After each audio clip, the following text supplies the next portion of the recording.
যদি কোনো মুসলমান আল্লাহর ডাকে সাড়া দিয়ে এই 5 ওয়াক্ত নামাজ সঠিকভাবে আদায় করে, তার জীবনে কোনোদিন কল্যাণের অভাব হবে না, তার জীবনে কোনোদিন কল্যাণের অভাব হবে না।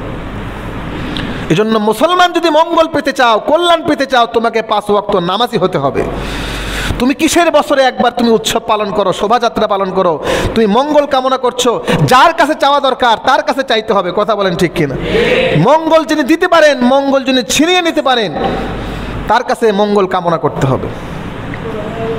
সেটা না করে কিসের মাধ্যমে তুমি মঙ্গল চাও? তুমি শোভাযাত্রা, তুমি উৎসব করছো, রোজা রমজানের মাসে তুমি একজন মুসলমানের সন্তান, পেঁচার ছবি তুমি আবিষ্কার করে, বানরের ছবি আবিষ্কার করে, মূর্তির ছবি আবিষ্কার করে, যেগুলাকে মানুষ এখনো অকল্যাণের প্রতীক মনে করে, পেঁচা মানে এখনো মানুষ অকল্যাণ মনে করে, পশু পাখির ছবি মানুষ এখনো অকল্যাণ মনে করে, তুমি সেগুলা নিয়ে কল্যাণ কামনা করছো। তুমি তো আসলে কল্যাণ কামনা করছো না, তুমি ইসলাম এবং মুসলমানদের বিরুদ্ধাচরণ করছো, ইসলাম মুসলমানদের বিরুদ্ধাচরণ করছো। বলা হয় বাঙালির 1000 বছরের ইতিহাসের ঐতিহ্য, বাঙালি সংস্কৃতি, অথচ আপনি গুগলে সার্চ দিয়ে দেখেন মঙ্গল শোভাযাত্রার আবির্ভাব হয় 1889 সালে, মাত্র 30 বছর আগের কথা। তাহলে এটা কিভাবে বাঙালির 1000 বছরের ঐতিহ্য হলো? এটা যদি বাঙালির 1000 বছরের ঐতিহ্য হয়, তাহলে যৌতুক নেওয়া, বউ পিটানো, স্ত্রী। ইন্নাকা হামিদুম মাজিদ।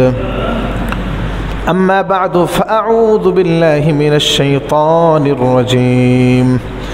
বিসমিল্লাহির রাহমানির রাহিম। والمقيمين الصلاة والمؤتون الزكاة والمؤمنون بالله واليوم الآخر أولئك سنؤتيهم أجرا عظيما صدق الله مولانا العظيم وصدق رسوله النبي الكريم ونحن على ذلك من الشاهدين والشاكرين والحمد لله رب العالمين سبحانك لا علم لنا إلا ما علمتنا إنك أنت العليم الحكيم الحمد لله আল্লাহ তাবারক ওয়া তাআলার দরবারে লক্ষ কোটি শুকরিয়া আদায় করছি যে মহান মালিক আমাদেরকে রমাদানের মতো ফজিলতপূর্ণ, রহমতপূর্ণ, বরকতপূর্ণ একটি মাস আল্লাহ তাআলা আমাদেরকে দান করেছেন। এজন্য শুকরিয়া তান বলে আলহামদুলিল্লাহ। গুনাহ মাফের সুবর্ণ একটি সুযোগ আল্লাহ রাব্বুল আলামিন দিয়েছেন। সুদীর্ঘ একটি মাস কোনো বান্দা যদি সওয়াবের আশায় রোজা রাখতে পারে, নিজের গুনাহের ক্ষমা আল্লাহর কাছে প্রার্থনা করতে পারে, আল্লাহ রাব্বুল আলামিন এই রমাদানের উসিলা করে, কোরআনের উসিলা করে, তার রাসূলের সৌজন্যে সেই বান্দার সমস্ত গুনাহ খাতা মাফ করে দেবে। সুবহানাল্লাহ। আজকে রমাদানের দ্বিতীয় জুমা। আজকে আমরা যাকাত সম্পর্কে আলোচনা করব ইনশাআল্লাহ। ইসলামে যাকাতের গুরুত্ব এবং আমাদের সামাজিক দারিদ্রতা বিমোচনে যাকাত কেমন ভূমিকা রাখে, আমরা যদি সঠিকভাবে যাকাত আদায় করতে পারি, বাস্তবে কি আমাদের সামাজিক দারিদ্রতা দূর হবে কিনা, আর আল্লাহ রাব্বুল আলামিন যাকাতের মতো এই ইবাদতকে আমাদের জন্য কেন ফরজ করে দিয়েছেন, এ সম্পর্কে আজকে আমরা আলোচনা করব। সম্মানিত উপস্থিতি, ইসলামের মৌলিক 5টি স্তম্ভ রয়েছে, 5টি পিলার রয়েছে। এই স্তম্ভগুলোর মধ্যে গুরুত্বপূর্ণ একটি স্তম্ভ হলো যাকাত। আল্লাহর হাবিব সাল্লাল্লাহু আলাইহি ওয়াসাল্লাম বলেছেন, বুনিয়াল ইসলামু আলা খামসিন শাহাদাতি আল্লা ইলাহা ইল্লাল্লাহ ওয়া আন্না মুহাম্মাদার রাসূলুল্লাহ ওয়া ইকামিস সালাতি ওয়া ইতাইজ যাকাহ ওয়াল হজ্জি ওয়া সাওমি রমাদান। ইসলামের 5টি স্তম্ভ রয়েছে। 1 নম্বর স্তম্ভ হলো আল্লাহর একত্ববাদকে বিশ্বাস করা, রাসূলের রিসালাতকে স্বীকার করে নেওয়া। 2 নম্বর নামাজ কায়েম করা, 3 নাম্বার যাকাত প্রদান করা, 4 নাম্বার হজ করা যাদের উপরে হজ ফরজ হয়েছে, 5 নাম্বার রমাদানের রোজা রাখা। কোরআনুল কারীমে আল্লাহ রাব্বুল আলামিন যেখানে নামাজের কথা বলেছেন, নামাজের পরে যাকাতের কথা এসেছে। বোঝা গেল আমরা যে লোক সমাজে বলে থাকি নামাজ রোজা, কথাটি সঠিক নয়। এভাবে বলতে হবে নামাজ যাকাত, নামাজ যাকাত। নামাজের পরে সবচাইতে গুরুত্বপূর্ণ যে ইবাদত সেটা হলো যাকাত। আর আল্লাহ রাব্বুল আলামিন এই যাকাতকে বিত্তশালী মুসলমানদের জন্য ফরজ করে দিয়েছেন, বলেন সুবহানাল্লাহ। আমরা যদি আমাদের সামাজিক দারিদ্রতা বিমোচন করতে চাই, সমাজের প্রতিটি পরিবার থেকে অভাব যদি আমরা দূর করতে চাই, তাহলে অবশ্যই আমাদেরকে যাকাত নিয়ে চিন্তা করতে হবে। যাকাত যদি আমরা প্রপার আদায় করতে পারি, আশা করা যায় আমাদের সমাজ থেকে একদিন না একদিন দারিদ্রতা বিমোচন হয়ে যাবে ইনশাআল্লাহ। তো বলতে চাচ্ছিলাম যাকাত কতটা গুরুত্বপূর্ণ ইবাদত। যেখানে নামাজের আলোচনা আল্লাহ পাক সেখানে যাকাতের আলোচনা করেছেন। যেমন আল্লাহ রাব্বুল আলামিন সূরাতুল মুজাম্মিল এই সূরার শেষ নাম্বার আয়াতে বলছেন, ওয়াকিমুস সালাতা ওয়া আতুজ যাকাত ওয়া মা তুকদ্দিমু লিআনফুসিকুম মিন খায়রিন তাজিদুহু ইনদাল্লাহ। দুনিয়ার মুসলমান, আকিমুস সালাত, তোমরা নামাজ কায়েম করো, ওয়া আতুজ যাকাত, নামাজ যখন কায়েম হয়ে গিয়েছে সামাজিক দারিদ্রতা বিমোচনের জন্য, তোমার মালকে, তোমার সম্পদকে পবিত্র করার জন্য, তোমার অন্তর আত্মাকে পরিশোধিত করার জন্য তুমি যাকাত প্রদান করো। যাকাত প্রদান করলে কি হবে? তোমার মাল যেমন পরিশুদ্ধ হয়ে যাবে, তোমার আত্মা যেমন পরিশোধিত হয়ে যাবে, ঠিক তেমনিভাবে আল্লাহর এই বিধান পালন করার কারণে সমাজের প্রতিটি পরিবার থেকে দারিদ্রতা দূর হয়ে যাবে। ওয়ামা তুকদ্দিমু লিআনফুসিকুম মিন খায়রিন তাজিদুহু ইনদাল্লাহ। তুকদ্দিমু লিআনফুসিকুম, তুমি তোমার নিজের জন্য তোমার অগ্রে যে সমস্ত কল্যাণ তুমি প্রেরণ করবে, যে সমস্ত দান সদকা করবে, তাজিদুহু ইনদাল্লাহ, কাল কিয়ামতের ময়দানে আল্লাহ রাব্বুল আলামিনের কাছে তোমার এই দান সদকার বিনিময় তুমি অবশ্যই পেয়ে যাবে। তুমি সদকা করছো, আল্লাহর কাছে তুমি রিজার্ভ রেখে দিয়েছো, আল্লাহ রাব্বুল আলামিন এই সদকার বিনিময়ে কাল কিয়ামতের ময়দানে তোমাকে উত্তম প্রতিদান দান করবে, বলেন সুবহানাল্লাহ। তুমি যাকাত প্রদান করছো, যাকাতের মাধ্যমে মাল সম্পদ নিঃশেষ হয় না।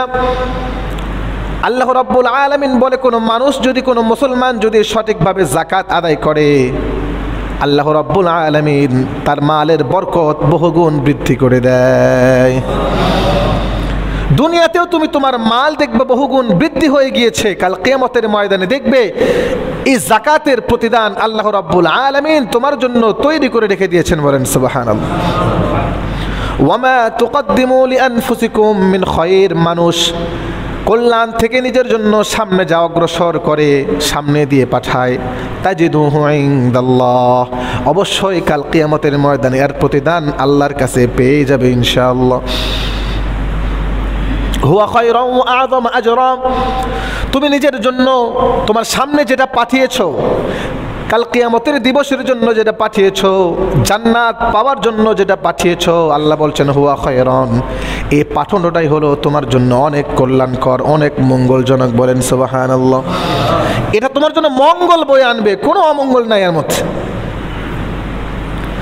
যাকাত কতটা গুরুত্বপূর্ণ ইবাদত। যাকাত না দেওয়া এটাকে কাফেরদের বৈশিষ্ট্য বলে আল্লাহ রাব্বুল আলামিন আখ্যায়িত করেছেন, বলেন নাউযুবিল্লাহ। কাফেরদের অন্যতম বৈশিষ্ট্য হলো তারা নামাজ কায়েম করে না, তারা যাকাত প্রদান করে না, তারা আখিরাতকে বিশ্বাস করে না। ওয়াইলুল লিল মুশরিকিন আল্লাযীনা লা ইউতুনাজ যাকাতা ওয়া হুম বিল আখিরাতি হুম কাফিরুন।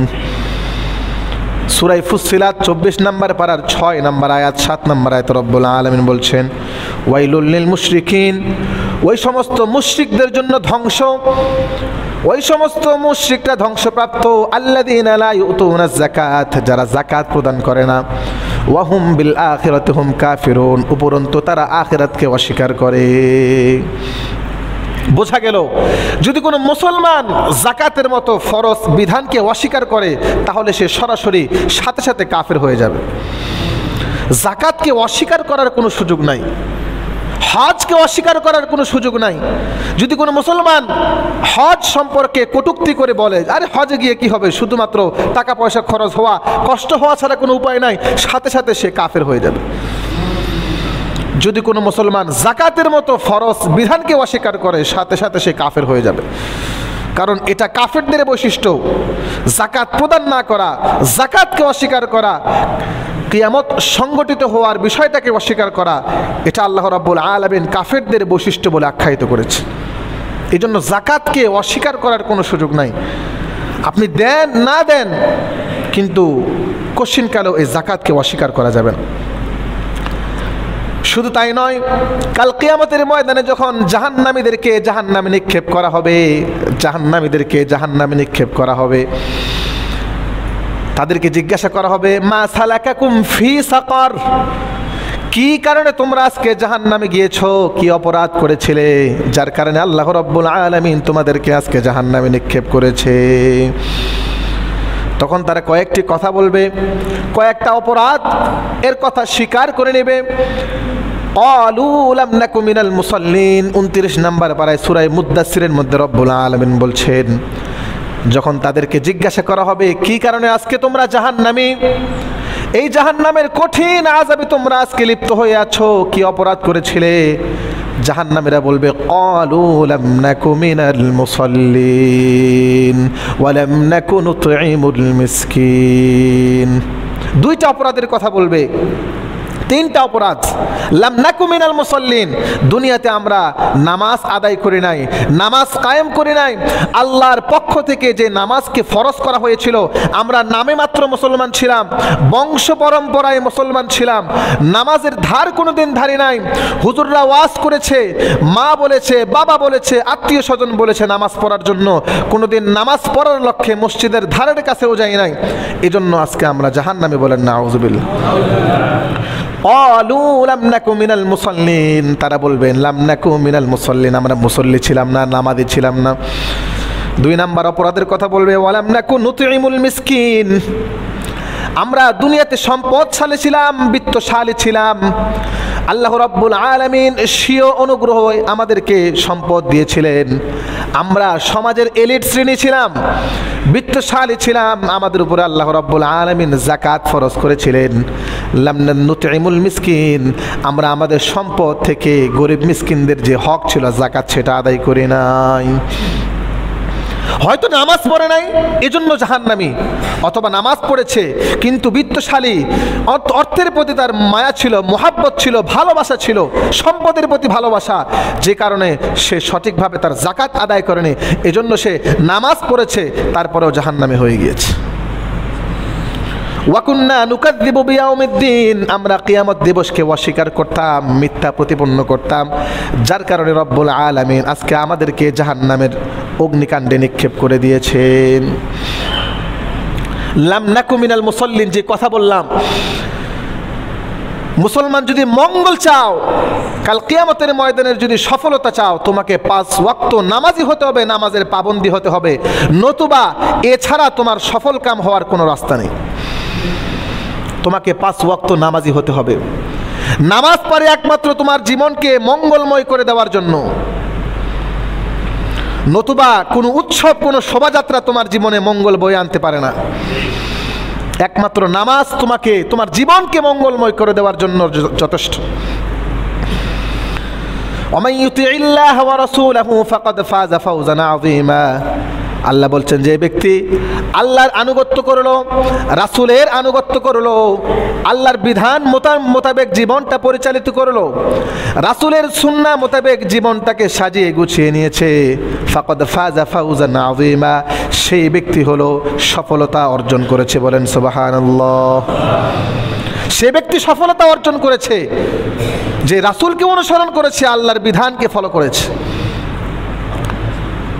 প্রতিদিন মুয়াজ্জিন সাহেব 5 ওয়াক্ত নামাজের সময় আজান দেয়, হাইয়া আলাস সালাহ হাইয়া আলাল ফালাহ, নামাজের দিকে এসো, নামাজের দিকে এসো, কল্যাণের দিকে এসো, কল্যাণের দিকে এসো, মঙ্গলের দিকে এসো। কল্যাণ যদি পেতে চাও, মঙ্গল যদি পেতে চাও, নামাজের কোনো বিকল্প নেই। এজন্য মঙ্গলের দিকে আসো, কল্যাণের দিকে আসো। একবার নয়, দুইবার নয়, আল্লাহ রাব্বুল আলামিন মুয়াজ্জিন সাহেবের মাধ্যমে আমাদেরকে দিনে 5 বার কল্যাণের পথে আহ্বান করে, বলেন সুবহানাল্লাহ। যদি কোনো মুসলমান আল্লাহর ডাকে সাড়া দিয়ে এই 5 ওয়াক্ত নামাজ সঠিকভাবে আদায় করে, তার জীবনে কোনোদিন কল্যাণের অভাব হবে না, তার জীবনে কোনোদিন কল্যাণের অভাব হবে না। এজন্য মুসলমান যদি মঙ্গল পেতে চাও, কল্যাণ পেতে চাও, তোমাকে 5 ওয়াক্ত নামাজি হতে হবে। তুমি কিসের বছরে একবার তুমি উৎসব পালন করো, শোভাযাত্রা পালন করো, তুমি মঙ্গল কামনা করছো, যার কাছে চাওয়া দরকার তার কাছে চাইতে হবে। কথা বলেন ঠিক কিনা? মঙ্গল যিনি দিতে পারেন, মঙ্গল যিনি ছিনিয়ে নিতে পারেন, তার কাছে মঙ্গল কামনা করতে হবে। সেটা না করে কিসের মাধ্যমে তুমি মঙ্গল চাও? তুমি শোভাযাত্রা, তুমি উৎসব করছো, রোজা রমজানের মাসে তুমি একজন মুসলমানের সন্তান, পেঁচার ছবি তুমি আবিষ্কার করে, বানরের ছবি আবিষ্কার করে, মূর্তির ছবি আবিষ্কার করে, যেগুলাকে মানুষ এখনো অকল্যাণের প্রতীক মনে করে। পেঁচা মানে এখনো মানুষ অকল্যাণ মনে করে। পশু পাখির ছবি মানুষ এখনো অকল্যাণ মনে করে। তুমি সেগুলা নিয়ে কল্যাণ কামনা করছো। তুমি তো আসলে কল্যাণ কামনা করছো না, তুমি ইসলাম এবং মুসলমানদের বিরুদ্ধাচরণ করছো। ইসলাম মুসলমানদের বিরুদ্ধাচরণ করছে।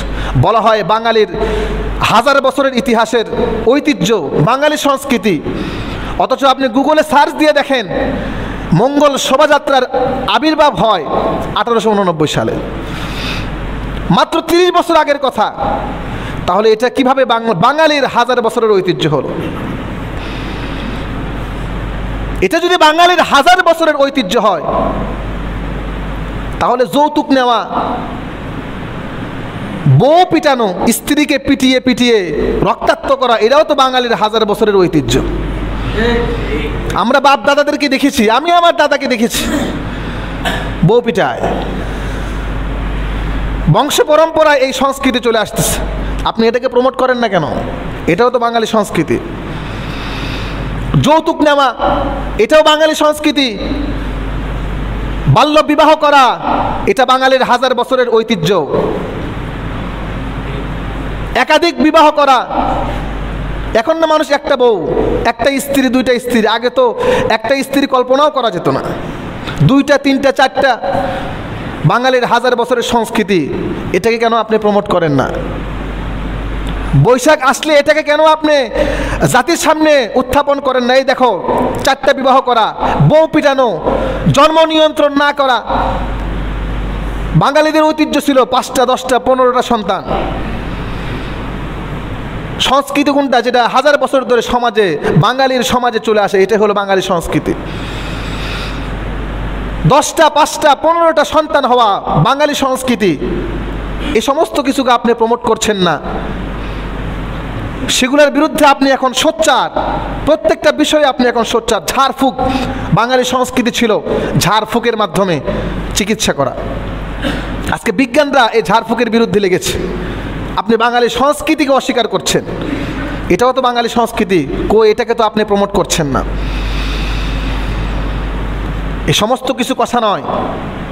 দেশের কিছু সেকুলার, কিছু নাস্তিক, তাদের মন গড়া সংস্কৃতি বানিয়ে, ঐতিহ্য বানিয়ে মুসলমানদেরকে বিভ্রান্ত করার জন্য, মুসলমানদের সন্তানদেরকে ঈমানের পথ থেকে দূরে রাখার জন্য তারা তাদের মতো করে বাঙালি সংস্কৃতি আর ঐতিহ্যের আবির্ভাব করেছে। তাদের এমন করা কৌশল যেটা মুসলমানদের বিপক্ষে যাবে, ইসলামের বিপক্ষে, তারা সেটাকে প্রমোট করে। যেটা মুসলমানদের পক্ষে, ইসলামের পক্ষে, তারা সেটাকে প্রমোট করে না, সেটার বিরুদ্ধে তারা সোচ্চার।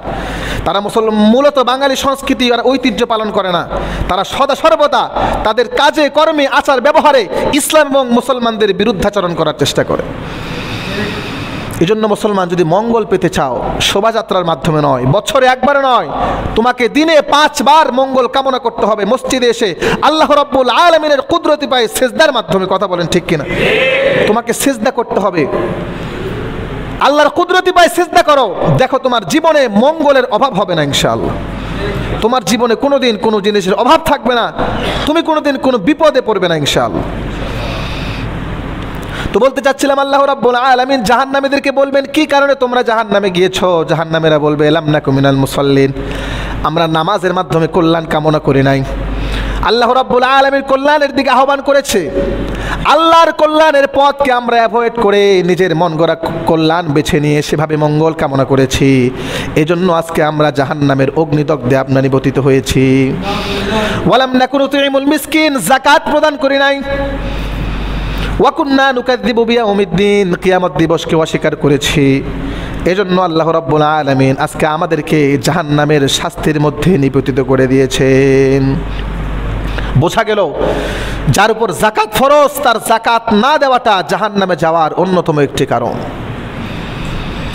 যাকাত দিলে অর্থ সম্পদ কমে না, বরঞ্চ যারা সুদের কারবারি করে, সুদ ভিত্তিক সমাজ করতে চায়, আল্লাহ রাব্বুল আলামিন তাদের এই অর্থনৈতিক ব্যবস্থাকে, তাদের ধন সম্পদকে ধ্বংস করে দেয়।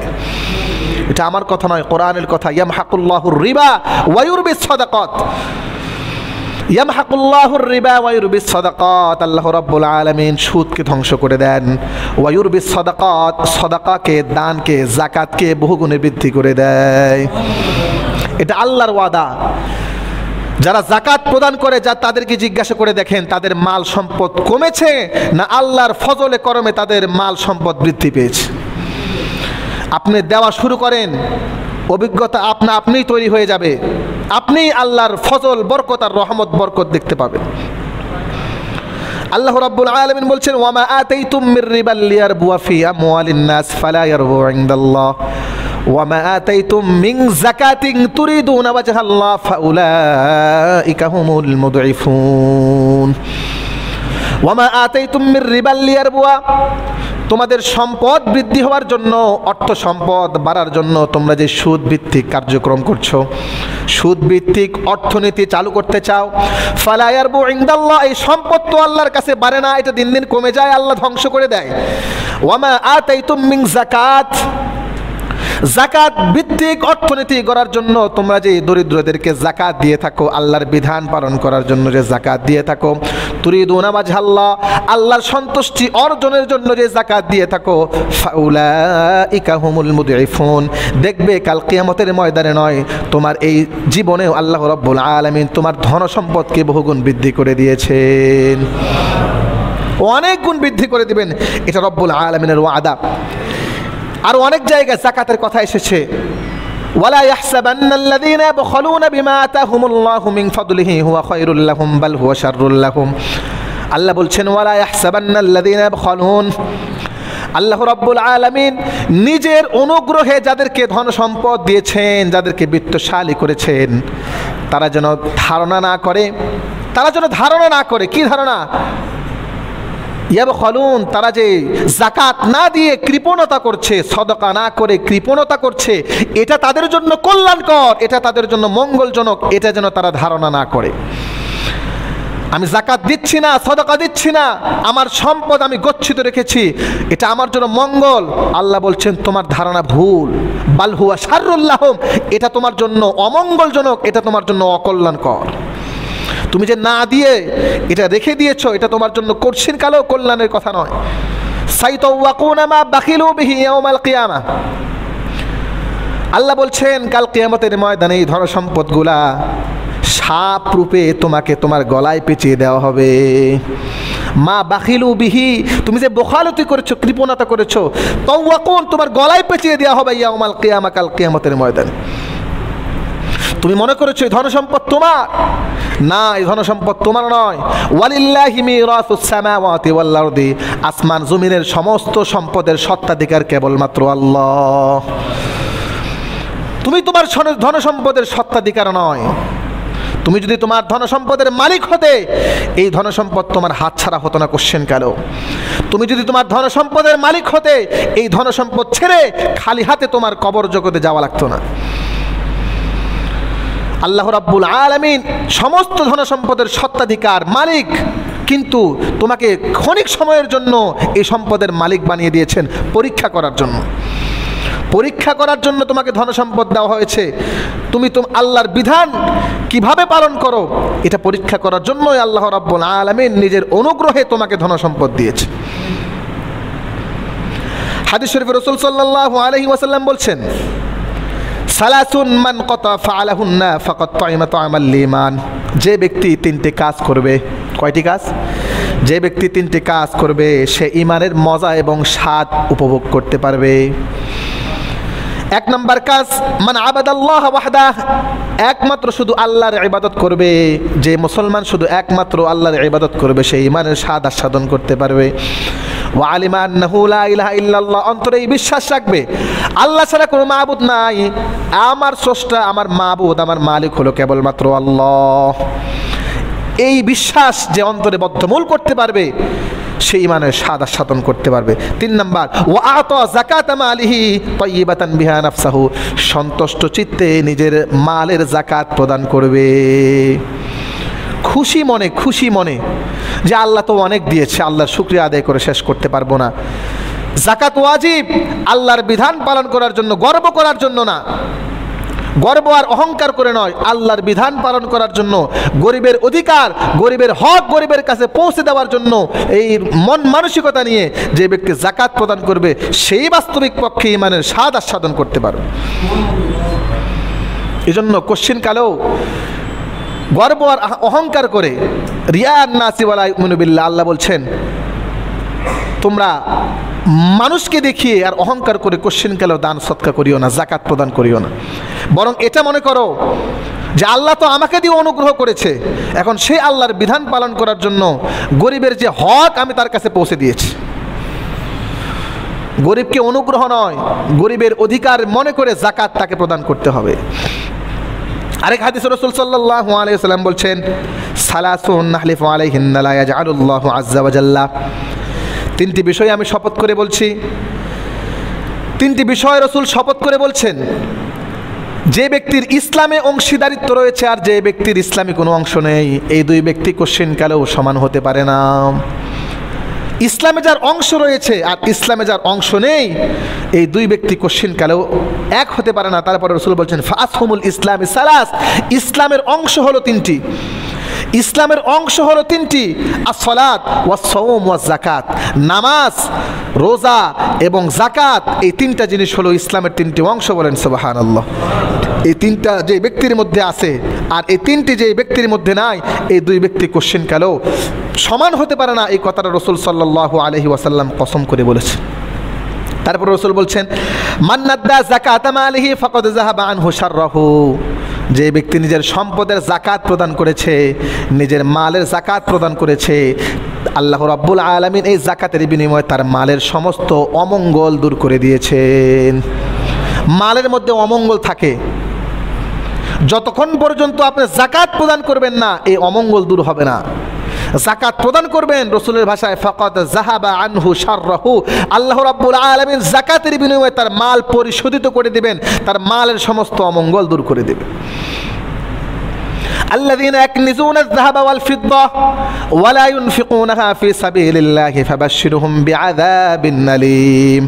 সূরা তাওবার মধ্যে রব্বুল আলামিন বলছেন, الذين يكنزون الذهب والفضة, যারা স্বর্ণ রূপা জমা করে রাখে, স্বর্ণ রূপার যাকাত ফরজ হওয়া সত্ত্বেও যাকাত দেয় না, ওয়ালা ইউনফিকুনাহা ফি সাবিলিল্লাহ, আল্লাহর রাস্তায় যাকাত দিতে চায় না, ফাবাশশিরহুম বিআযাবিন আলীম, ওই সমস্ত সোনা রূপার মালিক যে সমস্ত মহিলা রয়েছে, পুরুষ রয়েছে, তোমরা তাদেরকে জাহান্নামের কঠিন শাস্তির সুসংবাদ দিয়ে দাও। আল্লাহ ঠাট্টা করে বিদ্রুপ করে বলছেন, তাদেরকে আমি ধনসম্পদ দিয়েছি, সোনা দিয়েছি, রূপা দিয়েছি, যাকাত দেয় না, আমার মাল আমি যাকাত দিতে বলেছি, আমার বিধানকে অ্যাভয়েড করে চলে, তাদেরকে জাহান্নামের কঠিন শাস্তির সুসংবাদ দিয়ে দাও। ইয়াউমা ইউহমা আলাইহা ফি নারি জাহান্নামা ফাতুকওয়া বিহা জিবাহুহুম ওয়া জুনুবুহুম ওয়া যুহুরুহুম হাযা মা কানাসতুম লিআনফুসিকুম ফাযুকু মা কুনতুম তাকনিজুন। কাল কিয়ামতের ময়দানে তোমার এই সমস্ত সোনা, এই সমস্ত রূপা, এই সমস্ত টাকা পয়সা জাহান্নামের আগুনে গরম করা হবে। ইয়াউমা ইউহমা, অগ্নিদগ্ধ করা হবে, উত্তপ্ত করা হবে। ফাতুকওয়া বিহা জিবাহুহুম, তোমার এই কপালে, তোমার চোয়ালে, তোমার পার্শ্বদেশে, তোমার পিঠে, তোমার এই ধন সম্পদ দিয়ে আল্লাহ রাব্বুল আলামিন ছ্যাক দিবেন, নাউযুবিল্লাহ, ছ্যাক দিবেন। আর বলা হবে হাযা মা কানাসতুম লিআনফুসিকুম। কেন ছ্যাক দিচ্ছে জানো? কি জিনিস দিয়ে তোমাকে ছ্যাক দেওয়া হচ্ছে? এই যে তুমি ধন সম্পদ জমা করেছিলে, এগুলাকে আগুন বানিয়ে আজকে সেই আগুন দিয়ে তোমাকে ছ্যাক দেওয়া হচ্ছে। ফাযুকু মা কুনতুম তাকনিজুন, যা জমা করছিলে সেগুলোর স্বাদ আজকে তোমাকে আস্বাদন করা হচ্ছে। যা জমা করেছিলে এগুলোর স্বাদ তোমাকে আস্বাদন করানো হচ্ছে। কাল কিয়ামতের ময়দানে বিষধর সাপ, বুখারী শরীফের হাদিস, মান আতাহুল্লাহু মালান ফালাম ইউআদ্দি যাকাতাহু মুসিলা লাহু ইয়াউমাল কিয়ামাতি শুজাআন আকরা। যাকাত ফরজ হয়েছে কিন্তু যাকাতের মাধ্যমে তার সম্পদকে পরিশোধিত করা নাই, মুসিলা লাহু ইয়াউমাল কিয়ামা, কাল কিয়ামতের ময়দানে এই সমস্ত ধন সম্পদ আল্লাহ রাব্বুল আলামিন তার সামনে বিষাক্ত সাপে পরিণত করবে। তারপরে এই সাপ তার গলায় পেঁচে তাকে এই দুই চোয়ালের মধ্যে দংশন করবে আর বলবে আনা কানজুকা আলা মালুকা, আমি তোমার সেই সম্পদ, আমি তোমার সেই মাল আজকে বিষধর সাপ হয়ে তোমাকে দংশন করছি। আর লম্বা কথা, সম্মানিত উপস্থিতি, এখান থেকেই প্রতীয়মান হয় যাকাতের কি পরিমাণ গুরুত্ব, যাকাতের কি পরিমাণ গুরুত্ব। এই জন্য আমাদের যাদের যাকাত ফরজ হয়েছে, অবশ্যই এই যাকাতকে অস্বীকার করার, না দিয়ে সম্পদ জমা করে রাখার কোনো সুযোগ নেই। আমি বারবার বলি, আজকে যদি আমরা যাকাত ভিত্তিক অর্থনীতি করে তুলতে পারতাম সমাজের মধ্যে এরকম হাজার হাজার ফকির আমাদের সামনে এসে ভিক্ষা করার কোনো সুযোগ থাকতো না। বৃহস্পতিবার আসলে বিরামপুরে ফকিরের অভাব নাই, আর উপর থেকে বলা হয় বাংলাদেশে বলে কোনো ফকির নাই। বাংলাদেশে ফকির থাকবে কেমনে? আমি যদি এসি রুমের মধ্যে থাকি মনেই হবে পুরো দুনিয়ায় মনে হয় ঠান্ডা, কিন্তু আপনি এসি থেকে বের হয়ে দেখেন দুনিয়া ঠান্ডা না গরম, সেটা বের হলেই বুঝতে পারবেন। সমাজে চলাফেরা করেন তাহলে বুঝতে পারবেন সমাজে ফকির আর দরিদ্র মানুষ আছে না নাই। দরিদ্রের কষাঘাতে মানুষ কতটা এখন নিষ্পেষিত সেটা আল্লাহ ছাড়া কেউ জানে না। দরিদ্র বিমোচন করতে চাইলে যাকাতের কোনো বিকল্প নেই। এই জন্য প্রপার যদি আমরা যাকাত দিতে পারি, অবশ্যই আমাদের সমাজ থেকে এই একটা মাত্র পন্থায় যাকাতের পন্থায় আমাদের সমাজ থেকে দরিদ্রতা বিমোচন হবে। তাছাড়া যে কোনো পন্থা আপনি অবলম্বন করেন, যে কোনো পন্থায় অবলম্বন করেন, সেখানে দুর্নীতি থাকলে কোশ্চিনকালেও আমাদের সমাজ স্বাবলম্বী হতে পারবে না। তো আমি এখন যাকাতের কয়েকটি গুরুত্বপূর্ণ মাসলা আপনাদেরকে বলবো। 1 নম্বর মাসলা হলো যাকাত তার উপর ফরজ যে সম্পদশালী, আকেল, বালেক, প্রাপ্তবয়স্ক, বাচ্চাদের মালের উপরে কোনো যাকাত নেই। কাফেরদের, যেহেতু মুসলমান, এরা কোরআনের ধারক বাহক, কোরআনের বিধান মুসলমানদেরকে মানতে হয়, যাকাত তাদের উপরে ফরজ। 2 নম্বর, কোন জিনিসের উপর যাকাত ফরজ হয় ভালো করে শুনবেন। 5টা জিনিসের উপর যাকাত ফরজ: সোনা, রূপা, গচ্ছিত টাকা, ব্যবসায়ী পণ্য, গবাদি পশু। বাংলাদেশে গবাদি পশুর হিসাব নেই, কারণ গবাদি পশুর মাসলা আলাদা। গরু যদি 30টা থাকে সেক্ষেত্রে আপনার গরুর উপর যাকাত ফরজ হয়। খাসি 40টা বা ছাগল 40টা থাকলে সেক্ষেত্রে আপনার উপর যাকাত ফরজ হয়, এটার হিসাব ভিন্ন। তো সোনা, রূপা, টাকা পয়সা, গচ্ছিত সম্পদ, ব্যবসায়ী মাল, এই সমস্ত কিছুর উপর যখন আপনার এই রমজানে যখন থাকবে 52.5 তোলা পরিমাণ, 52.5 তোলা রূপা পরিমাণ টাকা বা সম্পদ যদি আপনার কাছে এই রমজান থাকে, এবং এই সমপরিমাণ টাকা নিম্নে অথবা তার চেয়ে বেশি যদি আগামী রমজান পর্যন্ত 1 বছর অতিবাহিত হয়, তাহলে এই সম্পদের উপরে আপনার যাকাত ফরজ হবে। মনে করেন আপনার কাছে এখন 1 লাখ টাকা আছে, অথবা 1 লাখ টাকা নেই, 6 আনা স্বর্ণ আছে, কিছু রূপা আছে, 40,000 টাকা আছে, সবগুলো মিলাইলে আবার দেখা যায় 1 লাখ টাকা হয়ে যায়, বা 52.5 তোলা রূপার যে মূল্য সেটা হয়ে যায়। আগামী রমজানেও দেখা গেল আপনার কাছে 1 লাখ টাকা আছে বা তার চেয়ে বেশি আছে, তাহলে যা কিছু বেশি থাকবে এই পুরাটার উপরে আপনার যাকাত ফরজ হয়ে যাবে। স্বর্ণ রূপা আপনি কাল ভদ্রে এটা ব্যবহার করেন বা গচ্ছিত রাখেন, ব্যবহার হোক গচ্ছিত হোক, সব স্বর্ণের উপরে আপনার যাকাত আসবে। অলংকার ছাড়া সোনা রূপার অন্যান্য যে পাত্র, আপনি কাপড় একটা পাঞ্জাবি বানাইছেন, এই পাঞ্জাবির উপরে আপনি সোনা দিয়ে আপনি সুন্দর করে এমব্রয়ডারি করছেন, তাহলে এই সোনার উপরেও আপনার জাকাত ফরজ হবে। তাহলে এই 5টা জিনিস ছাড়া অন্যান্য যে সমস্ত সামগ্রী রয়েছে, জামা কাপড়, ঘরের যে সমস্ত আসবাবপত্র, এগুলোর উপরে আপনার জাকাত আসে না। তারপরে আপনার bank balance, fixed deposit, bond, certificate যা কিছু আছে, এই সমস্ত কিছুর উপরে আপনার জাকাত ফরজ হবে। টাকা পয়সা খাটান এমনি রেখে দিয়েছেন, তারপরেও এই টাকার উপরেও আপনার জাকাত ফরজ হবে। হজের উদ্দেশ্যে টাকা জমা করছেন যে আমি আগামী 23 সাল বা 24 সাল বা 25 সাল হজে যাব, অথবা বাড়ি করার জন্য যে 20 লাখ টাকা 22 লাখ টাকা রেখেছেন বাড়ি করবেন, ছেলে মেয়ের বিয়ে শাদির জন্য ইত্যাদি ইত্যাদি, মানুষ যে গচ্ছিত টাকা রাখে প্রয়োজনের অতিরিক্ত, এই টাকার উপর আপনার জাকাত আসবে। হজের জন্য 5 লাখ টাকা রেখেছেন, 1 বছর এই 5 লাখ টাকার উপর অতিবাহিত হয়ে গিয়েছে, আপনার এই টাকার উপরেও কিন্তু আপনার এই জাকাত ফরজ হয়ে যাবে। দোকানপাটে ব্যবসার উদ্দেশ্যে যা কিছু রেখে দিয়েছেন, ব্যবসার জন্য যে সমস্ত কিছু রেখে দিয়েছেন, এর উপরে যদি হিসাব করে জাকাতের নিসাব পরিমাণ হয়ে যায়, তাহলে কিন্তু আপনার জাকাত ফরজ হবে। যদি কারো কাছে শুধু স্বর্ণ থাকে, টাকা নাই, রূপা নাই, ব্যবসায়ী পণ্য নাই, শুধু স্বর্ণ আছে, সেক্ষেত্রে 7.5 ভরি স্বর্ণ জাকাত ফরজ হওয়ার জন্য 7.5 ভরি স্বর্ণ থাকতে হবে, শুধু স্বর্ণ আছে। অথবা কারো কাছে শুধু রূপা আছে, সেক্ষেত্রে 52.5 তোলা রূপা থাকতে হবে আপনার কাছে, কিন্তু স্বর্ণ 7.5 ভরি নাই, 1 ভরি আছে। রূপা 52.5 তোলা নাই, কয়েক তোলা রূপা আছে আপনার কাছে, টাকাও আছে কিছু। এই সমস্ত কিছু যদি মিক্সড করে দেখা যায় আপনার কাছে প্রায় 50,000, 52,000, 60,000 টাকার বেশি হচ্ছে, 1 বছর অতিবাহিত হয়ে গেছে, তাহলে কিন্তু আপনার এই সম্পদের উপর জাকাত ওয়াজিব হবে। এই মাসলা অনেকেই বোঝে না। ব্যবসার নিয়তে কোনো কিছু কিনেছেন, চাই সেটা স্থাবর সম্পত্তি হোক, অস্থাবর সম্পত্তি। জায়গা কিনছেন, আপনার নিয়ত হলো আমি এখন জায়গা কিনেছি, দাম যদি বাড়ে আমি বিক্রি করে দেবো, কেনা বেচার জন্য আপনি জায়গা কিনেছেন। ব্যবসার নিয়তে হুন্ডার কিনছেন, ব্যবসার জন্য। গাড়ি কিনছেন, যে গাড়ি আমি কেনা বেচা করা, এটা আমার উদ্দেশ্য হলো আমি ভালো গাড়ি পাইলে বিক্রি করব, আবার কিনবো, আবার বিক্রি করব, তাহলে এটা আবার ব্যবসায়িক পণ্য, এর উপরেও কিন্তু আপনার জাকাত ফরজ হবে। তারপরে বলা হচ্ছে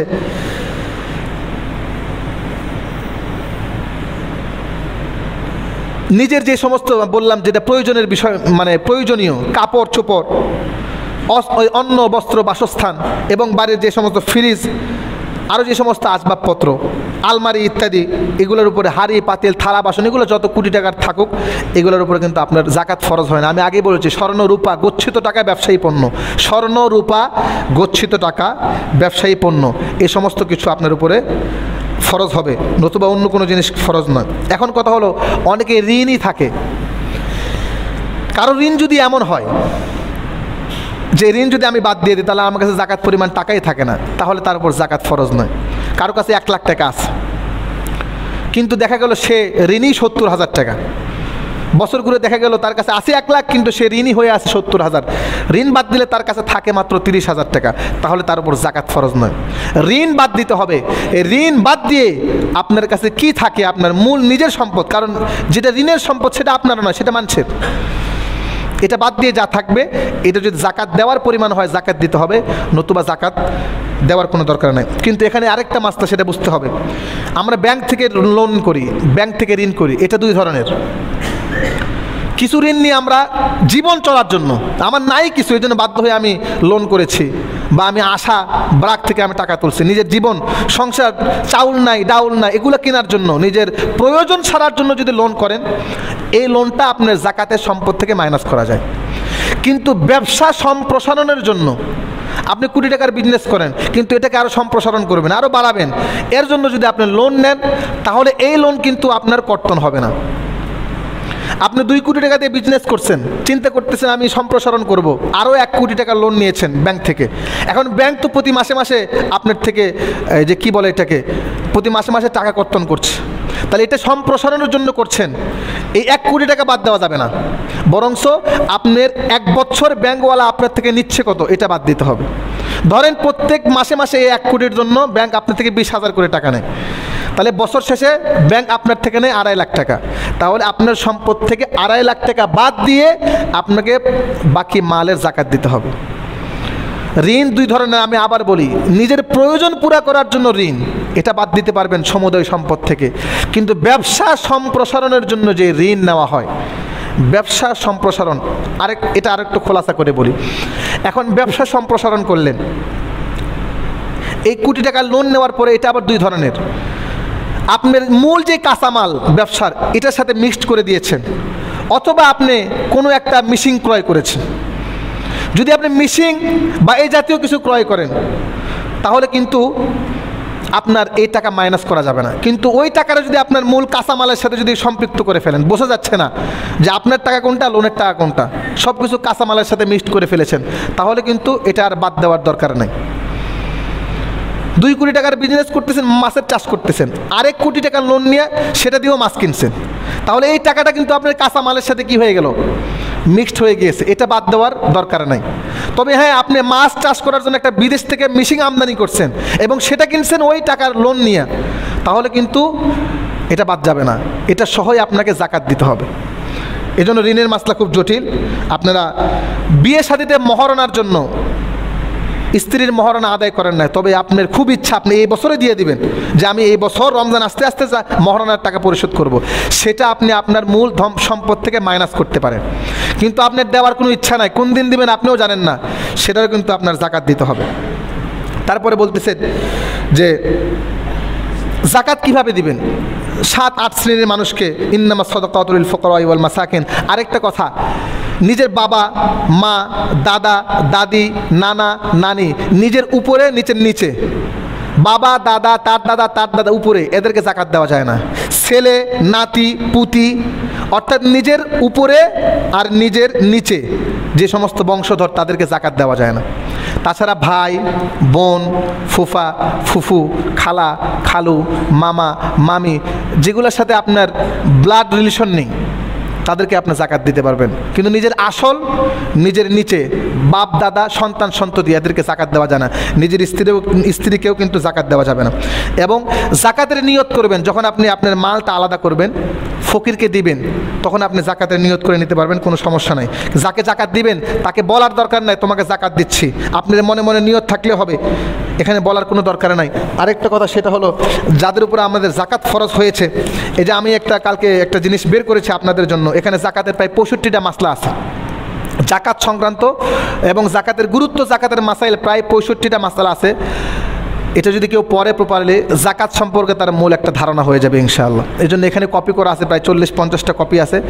আপনাদের যাদের নেওয়ার, আপনারা নেওয়ার চেষ্টা করবেন, বাড়িতে রাখবেন, আপনি পড়বেন, আপনিও উপকার পাবেন, আপনার সন্তান পড়লেও সেও জাকাত সম্পর্কে, কোন কোন সম্পদের উপর জাকাত ফরজ হয়, কাকে কাকে দিতে হয়, শেয়ার, আমাদের অনেকের শেয়ার আছে, শেয়ার হোল্ডার, তার উপর জাকাত কীভাবে হবে, আমরা জাকাতের টাকা দিয়ে চিকিৎসা খাতে ব্যয় করতে পারবো কিনা, এ সমস্ত কিছু। আরেকটা ফরম করা হয়েছে জাকাত আদায়ের নমুনা, এটা আপনাদের সহজের জন্য। আপনার এখানে কি কি সম্পদ আছে, সম্ভাব্য একজন মানুষের যে সম্পদ, এখানে আমি সব কিছু এখানে এনেছি, এবং এর পরিমাণ কতটুকু আপনি এখানে লিখতে পারবেন, আমার কোন সম্পদ কি পরিমাণ আছে, এবং এখানে ঋণ বাবদ আছে আপনার সম্পদ, এখানে সব কিছু অ্যাড করার পরে, মোট যোগ করার পরে আপনার ঋণ কত আছে, এই ঋণটা আপনি বাদ দিতে পারবেন। এখানে আপনার সম্ভাব্য ঋণ, মানুষ কি কি ধরনের ঋণ নিয়ে থাকে, এই ঋণটা এখানে লেখা হয়েছে। এখন আপনার মূল ধন থেকে ঋণ বাদ দেওয়ার পরে যেই সম্পদ থাকবে তার 40 ভাগের 1 ভাগ, তথা শতকরা 2.5% হারে আপনাকে জাকাত দিতে হবে। আমি আশা করি এই ফর্মটা যারা আপনারা জাকাত দিবেন পড়ে দেখেন, আপনাদের জন্য অনেক সহজ হয়ে যাবে। এজন্য এটাও দেওয়া হবে, নামাজ পড়ে ইনশাল্লাহ আপনারা নিয়ে যাবেন, পড়বেন, দেখবেন, বুঝবেন, জাকাত সম্পর্কে আপনারা সম্যক অনেক ধারণা পেয়ে যাবেন, যা আপনারা আগে জাকাত সম্পর্কে কোশ্চেন কালেও শোনেননি, কোনোদিন জানানোর চেষ্টা করেননি। আশা করা যায় এই 2টা কাগজ আপনাদের জন্যই করা হয়েছে। আপনারা যেহেতু উপকার লাভ করতে পারবেন, আপনারা জাকাত দেবেন, আপনাদের সুবিধার জন্য এটা করা হয়েছে। আল্লাহ পাক আমাদেরকে প্রপারলি জাকাত দেওয়ার তৌফিক দান।